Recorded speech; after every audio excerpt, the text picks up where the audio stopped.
Hello guys, the depth queen स्वागत करती है अपने डार्क डेप्थ वर्ल्ड में। और आज मैं बात करने वाली हूँ एक और शॉर्ट फिल्म के बारे में। एक्चुअली इस शॉर्ट फिल्म को देखने का मेरा दो ही जो था एक अट्रैक्शन पॉइंट था। एक तो शर्मन जोशी, दूसरी शेफाली जरीवाला। जी हाँ, शायद आप में से कई लोगों को नहीं पता होगा कि शेफाली जरीवाला ने एक शॉर्ट फिल्म की थी आज से 2 साल पहले, जो यूट्यूब पर अवेलेबल है। और इसमें थी निधि बिष्ट करके, जो ड्रीम गर्ल नाम की फिल्म आई थी आयुष्मान खुराना की। ड्रीम गर्ल 1 जो थी, एक सेकंड भी आई थी, लेकिन 1 में ये थी निधि बिष्ट। तो ये 3 कैरेक्टर के बेस पर ये फिल्म है, शॉर्ट फिल्म है, जिसका नाम है आउच 2। जी हाँ, आउच 1 जो थी वो आई थी सन 2016 में, और उसमें थे मनोज बाजपेयी और पूजा चोपड़ा जो थी उनके साथ थी। उसमें सिर्फ 2 लोग थे और उसे बनाया था नीरज पांडे ने। वही नीरज पांडे जिन्होंने सन 2007 में अ वेनसडे मूवी नाम से जो है बॉलीवुड में अपना एक डंका बजवा दिया था। और उनका हमेशा से जो सिनेमा होता है या उनकी वेब सीरीज़ होती हैं उसे लोग काफ़ी पसंद करते हैं। और उन्हीं की बनाई हुई एक मूवी है जो शायद हमें बहुत समय तक वो मूवी जो है वो याद रहती, लेकिन कुछ समय से वो मूवी कुछ ज़्यादा ही हमें याद आती है। और वो मूवी थी MS धोनी। और उसका सबसे बड़ा रीज़न था सुशांत सिंह राजपूत। हालांकि वो बनी जो थी वो महेंद्र सिंह धोनी, जो क्रिकेटर हैं, हमारे इंडियन टीम में खेल चुके हैं, बहुत नाम बना चुके हैं।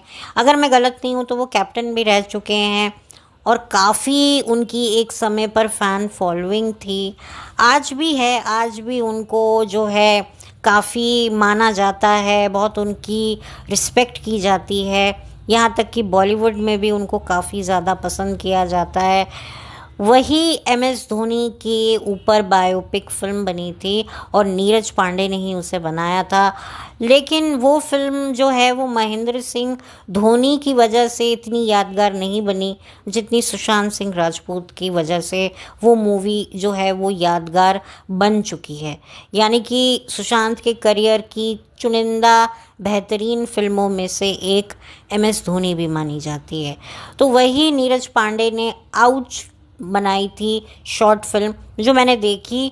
और कहानी कुछ एक्स्ट्रा मैरिटल अफेयर के ऊपर होती है, आप उसे देख सकते हैं। शायद नाम जो है वो थोड़ा सा आपको अजीब लगे, आपको लगे पता नहीं क्या दिखाया है, क्या कहानी है, बट नहीं है। कुछ ही मिनट की फिल्म है और उसमें जिस तरीके से एक तरीके से एक कॉमेडी की उसे जिस तरीके से मनोज बाजपेयी ने जो अपने एक्सप्रेशन से उस मूवी को एक एक serious topic, extra marital affair कोई मतलब कोई हलवे खाने जैसी बात नहीं है, काफ़ी सीरियस ये मुद्दा होता है, काफ़ी सेंसिटिव मुद्दा होता है कि एक इंसान शादीशुदा होकर जो है अपना परिवार खुद से ख़राब कर रहा है, पर उसको किस तरीके से कॉमेडी के अंदाज में जो एक्ट मनोज बाजपेयी ने किया और पूजा चोपड़ा ने जिस तरीके से उनका साथ दिया वो काफ़ी अच्छा लगा। और जैसे कि मैं हमेशा कहती हूँ कि भाई जो अच्छा कंटेंट होता है ना,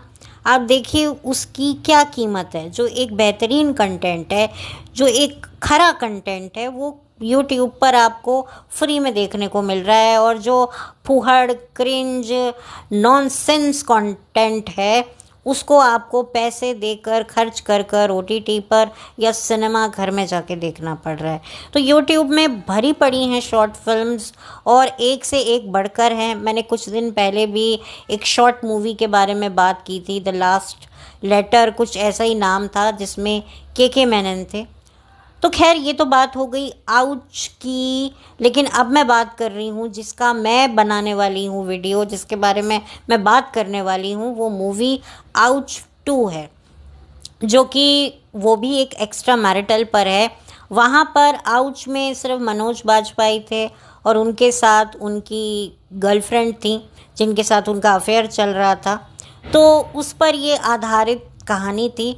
लेकिन यहाँ पर शर्मन जोशी हैं जो शादीशुदा हैं, उनकी एक पत्नी है निधि बिष्ट करके, जिनसे वो फ़ोन पर बात कर रहे होते हैं, और साथ ही साथ में अपने ऑफिस में काम करने वाली उनकी सहयोगी कर्मचारी शेफाली जरीवाला के साथ भी उनका अफेयर चल रहा है। तो कैसे दोनों को वो फ़ोन पर एक साथ डील कर रहे होते हैं। पहले वो अपनी गर्लफ्रेंड से बात कर रहे होते हैं, फिर बीवी का कॉल आता है तो उसको होल्ड पे डालकर वो बीवी से बात कर रहे हैं। और आधी से ज़्यादा जो फिल्म है ये कार में फिल्माई गई है, यानी कि ड्राइव करते करते जो हैं वो शर्मन जोशी बात कर रहे हैं। अब आपको शायद ये लग सकता है कि भाई मना किया जाता है ड्राइव करते वक्त मोबाइल फ़ोन यूज़ करना, तो बिल्कुल इसमें भी यही चीज़ दिखाई है कि कैसे जब आप बात करते करते फ़ोन करते हो और उसके बाद जब पुलिस आपको पकड़ती है और उसके बाद एक छोटी सी गलती से भांडा जो फूटता है वो काफ़ी आपको एंगेजिंग लगेगा। एंड आई मस्ट से कि शर्मन जोशी ने जिस तरीके से जो डायलॉग बोले हैं, जिस तरीके से बैठे बैठे जो है उन्होंने ख़तरनाक काम किया है, अपनी ज़बरदस्त परफॉर्मेंस दी है, उसे लगता है कि वाकई बंदा कितना जेन्युइन आर्टिस्ट है। पर वही वाली बात है, ये उस नेपो कोटे से आता है जहाँ पर नेपो किड के पास टैलेंट तो है बट सपोर्ट नहीं है। शायद आप में से बहुत कम लोग ये जानते होंगे कि शर्मन जोशी का आधी से ज़्यादा जो परिवार है वो भी एंटरटेनमेंट इंडस्ट्री से ताल्लुक़ रखता है। और केतकी दवे, द फेमस दक्षा चाची और Sharman Joshi cousin brother and sister हैं। पूर्वी जोशी जो कि केतकी दवे की सगी छोटी बहन है, वो भी जो हैं शर्मन जोशी की कज़न सिस्टर लगती हैं। यहाँ तक कि रौनित रॉय के जो छोटे भाई हैं रोहित रॉय, उनकी जो पत्नी है मानसी जोशी, और शर्मन जोशी भाई बहन हैं। और आपको मैं क्या कहूँ कि शर्मन जोशी की जिसके साथ शादी हुई है उनके पिता जो हैं बॉलीवुड के जो हैं एक one of the most demanding और बड़े ही खतरनाक विलन की बेटी हैं जिनका नाम है प्रेम चोपड़ा। तो आप सोच सकते हैं कि कितने बड़े परिवार से, कितने मंजे हुए परिवार से शर्मन जोशी ताल्लुक़ रखते हैं। तो उनकी रग रग में एक्टिंग जो है वो बिल्कुल आप कह सकते हैं ठसी हुई है, और वो दिखेगा जब वो परफॉर्म करेंगे। और मैंने इस फिल्म को शेफाली की वजह से भी देखा, क्योंकि शेफाली को देखना मेरे लिए थोड़ा सा था, क्योंकि मैं जानना चाहती थी कि शेफाली ने जो है बिग बॉस के बाद क्या क्या किया, या बिग बॉस से पहले वो क्या क्या कर रही थी। क्योंकि जाहिर सी बात है जब कोई इंसान दुनिया से जाता है तो कहीं ना कहीं जिसकी आपने एक जर्नी देखी हुई होती है तब आप उससे कहीं ना कहीं और भी ज़्यादा जुड़ना चाहते हैं। और अब तो भाई जो शेफाली जरीवाला के जो शौहर हैं उन्होंने तो अब बीड़ा उठा लिया है, उन्होंने भी यूट्यूब चैनल खोल लिया है शेफाली के नाम से, और वो जो हैं अपनी पत्नी के अधूरे सपनों को पूरा करने का उन्होंने बीड़ा उठाया है। यहाँ तक कि उन्होंने अपनी चेस्ट पे शेफाली की शक्ल का टैटू भी बनवा लिया है। यानी कि अब मैं क्या बोलूँ, ठीक है भाई प्यार है तो ठीक है, अब मैं इस पे ज़्यादा कुछ नहीं कहूँगी। और मुझे थोड़ा सा एक मेरे मन में एक जिज्ञासा थी कि क्या पुलिस ने जब शेफाली की जो डेथ हुई तब फॉरेंसिक टीम उनके घर में गई, तो क्या पुलिस ने शेफाली का मोबाइल वगैरह सब देखा, उनके कॉल रिकॉर्ड्स या जो उनका जो चैट है व्हाट्सएप चैट है उसको लेकर कोई बात कोई मीडिया में आई नहीं। जबकि आज की तारीख में जब कोई किसी इंसान के साथ कुछ गलत होता है या वो विक्टिम होता है तो सबसे पहले विक्टिम का मोबाइल देखा जाता है, क्योंकि कई ऐसी बातें होती हैं जो विक्टिम के नज़दीकी को भी नहीं पता होती हैं, वो आपके मोबाइल को पता होती हैं। तो कॉल रिकॉर्ड्स, चैट्स, कुछ भी इस चीज़ को लेकर सामने नहीं आया। जैसे कि थोड़ा अजीब लगता है, सिद्धार्थ शुक्ला की भी डेथ जो है ना वो काफ़ी ज़्यादा मिस्टीरियस हुई। कुछ ऐसी डेथ्स हुई हैं बड़ी बड़ी सेलिब्रिटीज़ की, जिनकी डेथ में ना एक खामोशी में एक चीख मुझे सुनाई देती है कि यार तेरे कुछ तो था, कुछ तो चल रहा था जो हमें दिखा नहीं। मतलब कहते हैं ना कि एक अजीब सी एक मनहूसियत, एक अजीब सी बेचैनी लगती है। ये सुशांत के टाइम भी हुआ था, जब सुशांत की डेथ के बारे में हम सब ने सुना। फिर और भी बहुत डेथ्स हुई सुशांत के जाने के बाद। फिर सिद्धार्थ शुक्ला की जब डेथ हुई तब भी बड़ा ऐसा सा लगा कि यार ऐसे कैसे। और अब शेफाली जरीवाला, कुछ ही महीनों पहले उनकी डेथ हुई। तो ऐसा लगता है कि ये जो, पता नहीं, मुझे ऐसा लगता है या आपको भी ऐसा लगता होगा कि कुछ ना कुछ तो था इनके ज़िंदगी में जो इनके लिए परेशानी का कारण बना हुआ था, और उसी परेशानी के चलते कुछ ऐसी घटना घटी जिससे जो है इनकी ज़िंदगी ही चली गई। अब वो किसके द्वारा हो सकता है, ये तो मुझे नहीं लगता कभी सामने आएगा। ना सिद्धार्थ की कॉल रिकॉर्ड्स, चैट। हालांकि कुछ लोगों का मानना था कि भाई सिद्धार्थ की गाड़ी का शीशा भी टूटा हुआ था। काफ़ी कुछ बातें न्यूज़ में आई, लेकिन क्या हुआ कुछ पता नहीं चला। इधर जो है शेफाली जरीवाला का भी एक ओपन एंड शट जैसा केस लगा कि भाई उन्होंने दवाइयाँ खा ली थी जिसकी वजह से उनकी तबीयत ऊपर नीचे हुई। अब अब ठीक है, अब मैं क्या बोलूँ। अब तो देखिए, अब अपने आप ही कोई चीज़ बाहर आए तो बाहर आए। और मुझे ऐसा लगता है कि इनफैक्ट मुझे क्या, बहुत सारे लोगों को जो जेन्युइनली चीज़ों को समझते हैं, जिनको वाकई एक फील आता है कि यार नहीं यार, कुछ हुआ कुछ और था, बताया कुछ और गया।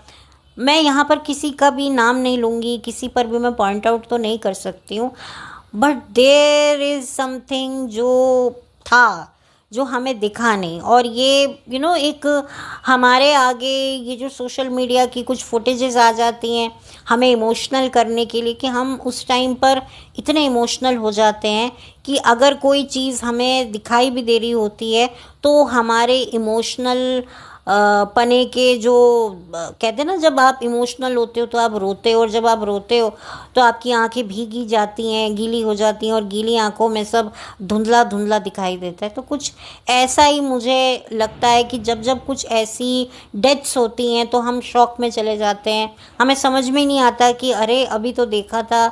हम लोग जो हैं बड़ा ही बौखला से जाते हैं और इमोशनल हो जाते हैं। हमारे सामने ऐसी रील्स आती हैं जहाँ पर वो बंदा हंस खेल रहा है, बोल रहा है, नाच रहा है, गा रहा है, अपनी ज़िंदगी में खुशी मना रहा है, तो हम उसको देख देख कर जो है भावुक होते जाते हैं। और भावुक होते जाते हैं तो कई ऐसी चीज़ें और भी सोशल मीडिया पे होती हैं जो हमें कुछ ना कुछ इंडिकेट कर रही होती हैं, लेकिन वो हमें दिख नहीं पाता। तो मुझे लगता है कि शेफाली के साथ भी कुछ था जो बहुत गहरा था, बहुत डरावना था। अब वो चीज़ तो डेफिनेटली बाहर नहीं आएगी, क्योंकि क्या मैं बोलूँ, क्योंकि ये सारी जो वारदातें होती हैं ये बड़ी डीप प्लानिंग के साथ होती हैं, और इनको करने वाले वो लोग होते हैं जो, अब आप समझ जाइए, मैं ज़्यादा नहीं बोलूँगी। मैं किसी पर कोई फॉल्स एलिगेशंस नहीं लगाना चाहती हूँ, लेकिन कुछ ना कुछ तो है जो शायद उनके आसपास के लोगों को भी समझ में आ रहा था, या वो समझ चुके हैं, या जो भी है।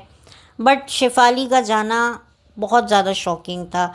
बॉलीवुड में कई ऐसे सेलिब्रिटीज़ हैं जिनकी शॉकिंग तरीके से डेथ हुई, जो डेथ डिज़र्व नहीं करते थे, और उस लिस्ट में नाम शेफाली जरीवाला का भी है, और वो हमेशा रहेगा। बट खैर, जो भी है, भगवान शेफाली की आत्मा को शांति दे। और बस, मैं बहुत कुछ बोलना तो चाहती हूँ लेकिन मैं बोलूँगी नहीं, जो भी है। और रही बात उनके हस्बैंड की, तो I wish him good luck. और ठीक है, वो अपनी वाइफ की यादों को जो है वो लेके जाना चाहते हैं आगे, और क्या क्या उनकी वाइफ के ड्रीम्स थे वो उनको पूरा करना चाहते हैं। और अब उनका मकसद ही यही है कि वो जब तक जिएंगे अपनी बीवी की अधूरी इच्छाओं को पूरा करेंगे। तो I wish him good luck, और मैं चाहूँगी कि वो ये जो काम है, जो इन्होंने बीड़ा उठाया है, उसे वो अंत तक, अपने अंजाम तक लेके जाएं। और बस अब इससे ज़्यादा तो और मैं कुछ नहीं कहूँगी। सो खैर, अब मैं बात करूँगी किसके बारे में। अब मैं बात करूँगी मूवी के बारे में। तो मूवी पूरी तरीके से एंगेजिंग है, इंटरेस्टिंग है, और निधि बिष्ट का भी काम काफ़ी अच्छा है। जो उनके एक्सप्रेशंस हैं, जो उनकी बॉडी लैंग्वेज है, आई थिंक जो जेन्युइन आर्टिस्ट होता है ना, उसकी बॉडी लैंग्वेज भी जो है वो एक्ट करती है और रिएक्ट करती है, और ये चीज़ आपको देखने को मिलेगी। शेफाली को जो काम मिला उन्होंने उसे बेहतरीन तरीके से किया, और अपनी जो रोल के साथ उन्होंने पूरे तरीके से जस्टिस किया कि भाई उनको किरदार मिला था बाहर वाली का, तो बाहर वाली का जो नखरा होता है, टकरा होता है, जो इथराना, बलखाना, इठलाना, लहराना, वो सब शेफाली ने परफेक्ट तरीके से किया है। तो शेफाली को तो मैं यहाँ जज नहीं करूँगी, लेकिन डेफिनेटली शर्मन ने पूरे तरीके से जो है इस पूरी फिल्म को जो है पकड़े रखा है, और बहुत ही अच्छा डायरेक्शन है। और मैं हमेशा कहती हूँ कि एक शॉर्ट फिल्म में बहुत बड़ा एक एक चुनौती होती है कि कम वक्त में आपको पूरी कहानी को शुरू से लेकर अंत तक लेके जाना है, और जो है आपको एंगेज रखना है ऑडियंस को। तो ये बहुत बड़ा चैलेंज होता है। तो आई रियली अप्रिशिएट, मैं इस चीज़ को, इस कॉन्सेप्ट को, और जिस तरीके से इसे डायरेक्ट किया है, मैं इसकी कड़ी जो है वो जो है मैं तारीफ़ करती हूँ। और अच्छा है, एक फ़नी तरीके से इसको लिया गया है। मैं किसी चीज़ को सपोर्ट नहीं करती हूँ, मैं एक्स्ट्रा मैरिटल अफेयर्स को सपोर्ट नहीं करती हूँ, लेकिन एक्स्ट्रा मैरिटल जो अफेयर्स होते हैं वो एक इंसान की ज़िंदगी को कितना स्ट्रेसफुल बना देते हैं। क्योंकि कई लोग अपनी ज़िंदगी में एक्स्ट्रा मैरिटल अफेयर इसीलिए भी करते हैं, यार लाइफ बड़ी मोनोटनस है, वही पैसा, घर, बच्चे, बीवी, हस्बैंड, तो कुछ लाइफ में एंटरटेनमेंट मिलना चाहिए। भाई मोबाइल में, शॉपिंग में, घूमने फिरने में वो एंटरटेनमेंट उनको मिलता नहीं है। उनको मिलता है कि यार एक एक्स्ट्रा मैरिटल अफेयर होगा तो एक्साइटमेंट होगी, थ्रिल आएगा, छुपाना, छुप छुप के मिलना, वो आप गुजरे हुए दौर में वापस जाओगे, जो आप वो दौर छोड़ आए थे जब आप यंग हुआ करते थे। तो एक तरीके से अपने आप को वही लड़कपन के दौर में लेके जाने का एक ज़रिया बनता है ये एक्स्ट्रा मैरिटल अफेयर। लेकिन ये फिर आगे जाकर आपके गले की फांसी का फंदा बन जाता है, जो आपको ना घर का रखता है, ना घाट का, ना समाज का रखता है, ना अपने पार्टनर का, ना आपके बच्चों का। मतलब आपका ज़िंदगी भर के लिए आपका मुंह काला हो जाता है, यहाँ तक कि आप आईने में खुद की भी शक्ल देखने के लायक नहीं रहते। तो देखिए, अंजाम बहुत बुरा होता है। आपको मज़े भी आएंगे, एक्साइटमेंट भी होगी, आपको बड़ा इम्पोर्टेंस भी लगेगी अपनी लाइफ में। एक तरफ आपका लाइफ पार्टनर आपको इम्पोर्टेंस दे रहा है, एक तरफ आपका जो बाहर का जो एक्स्ट्रा मैरिटल अफेयर वाला गर्लफ्रेंड या बॉयफ्रेंड है वो आपको दे रहा है। तो आपको बड़ा ही अच्छा लगता है, लेकिन धीरे धीरे ये आपकी ज़िंदगी को कैसे खोखला कर देता है, जैसे कि अल्सर की बीमारी कैसे इंसान को खोखला कर देती है, वैसे ही एक्स्ट्रा मैरिटल अफेयर भी कितने ज़्यादा जो इनका जो अंत होता है वो बड़ा ही दर्दनाक होता है। वो आपकी ज़िंदगी को ही नहीं, आपके अस्तित्व को ही नहीं, बल्कि आपके आत्मसम्मान को भी खो देता है, और आपको अपनी खुद की नज़रों से पहले गिराता है, फिर बाद में आप समाज की, अपने परिवार की नज़रों से गिरते हो, वो तो एक अलग ही बात है। तो ये सारी चीज़ों को बड़े अच्छे से बयां किया है कॉमेडी एक फ़न में, और कुछ चंद मिनट में ये कहानी को अपने शुरू से लेकर अंजाम तक पहुंचाया है। तो अच्छा लगेगा आपको, आप बोर नहीं होंगे, और वाकई शर्मन के लिए आपको बुरा लगेगा कि भैया ये बंदा कितना टैलेंटेड है, लेकिन आज जो है इसको अपने टैलेंट के लिए जो है प्लेटफॉर्म जो इसे मिला है वो कितना, मतलब एक फ्री का प्लेटफॉर्म मिला हुआ है। बड़े बड़े स्टार्स जिनको एक्टिंग नहीं आती है उनको कितने महंगे महंगे प्लेटफॉर्म दिए जाते हैं, Netflix, Amazon Prime, ZEE5, Sony Liv, Jio Hotstar, तो पता नहीं और कितने। लेकिन जो वाकई एक्टिंग को जानते हैं, समझते हैं, करते हैं, मतलब ऐसे एक्टिंग करते हैं कि वो एक्टिंग लगती नहीं है कि ये तो ऐसा लग रहा है कि रियल में काम कर रहे हैं। तो आप सोचिए, तो उनको फ्री का यूट्यूब प्लेटफॉर्म दे रखा है, तो ये कहीं ना कहीं एक बहुत बड़ा पक्षपात मुझे लगता है। बट कहीं ना कहीं मुझे लगता है कि अगर फ्री का भी प्लेटफॉर्म दिया है तो फिर मैं चाहती हूँ कि इस फ्री के प्लेटफॉर्म को भी लोग देखें और सराहें, बजाय इतने 1000-1500 के सब्सक्रिप्शन हम लेते हैं भी। भाई हम ये वेब सीरीज़ देखेंगे, ये देखेंगे, ठीक है, लेकिन जो ये यूट्यूब है जो फ्री का है, इसमें आप लोग कोई कंटेंट बनाइए, कोई अच्छा सा कोई यूट्यूब पर ही कोई वेब सीरीज़ अगर आप बनाना चाहते हैं तो यूट्यूब पे बनाइए अच्छे टैलेंट के साथ, तो बहुत जाएगा, आपको भी फ़ायदा होगा। मतलब मैं तो चाहती हूँ कि अगर अच्छे टैलेंट को मुफ्त में ही दिखाना है तो फिर दिखाया जाए और तरीके से दिखाया जाए, और अच्छे से अच्छा बेहतरीन से बेहतरीन कंटेंट यूट्यूब पे आना चाहिए कि ये जितने भी बड़े बड़े जो OTT प्लेटफॉर्म्स हैं ये लोग भी दंग रह जाएं। ये लोग लाख लाख करोड़ करोड़, पता नहीं करोड़ करोड़ के ये लोग OTT के राइट्स खरीदते हैं, फिल्म्स के, वेब सीरीज़ के, ये वो। बट आप देखिए कि जो अच्छे आर्टिस्ट हैं, आप देखिए उनकी भी कहानी क्या निकलती है। कभी कभी तो एक्टर्स भी अच्छा काम नहीं करते, लेकिन यहाँ पर यूट्यूब पर तो आपको हाथों हाथ भी रिस्पॉन्स मिल जाता है। लोग कमेंट के ज़रिए ही बता देते हैं कि भाई आप कितने पानी में हैं, आपका टैलेंट कहाँ पर है। तो पूरी की पूरी जो फिल्म है आपको डेफिनेटली पसंद आएगी। और शेफाली जरीवाला के जो फैंस हैं वो शेफाली को इस फिल्म के माध्यम से देख सकते हैं, याद कर सकते हैं, अफसोस मना सकते हैं कि अब शेफाली जरीवाला हम लोगों के बीच में नहीं है। बट खैर जो भी है, अच्छा कंटेंट है, एक अच्छी डिफरेंट इसको तरीके से दिखाया गया है कि कैसे एक इंसान अपनी बीवी और अपनी गर्लफ्रेंड को कैसे, दोनों को किस तरीके से बेवकूफ़ बना रहा है। और जो इंसान मतलब अपने घर बार का नहीं है वो गर्लफ्रेंड का भी नहीं है। तो ये चीज़ें तो समझनी चाहिए, और ये एक मैसेज भी है। और उन लड़कियों को जो ये जानती हैं कि भाई अपना बंदा जिसको हम डेट कर रहे हैं वो ऑलरेडी मैरिड है, बच्चे हैं, भाई वो उनका नहीं हुआ तो हमारा क्या होगा। बट खैर अब हम कितना भी बोल लें, कितना भी कर लें, जिनको जो करना है वो तो वो करके ही रहते हैं। बट खैर आप इसे देखिएगा, और अगर कोई और मुझे अच्छी शॉर्ट मूवी लगेगी तो मैं आगे जाकर उसके बारे में भी बात करूँगी।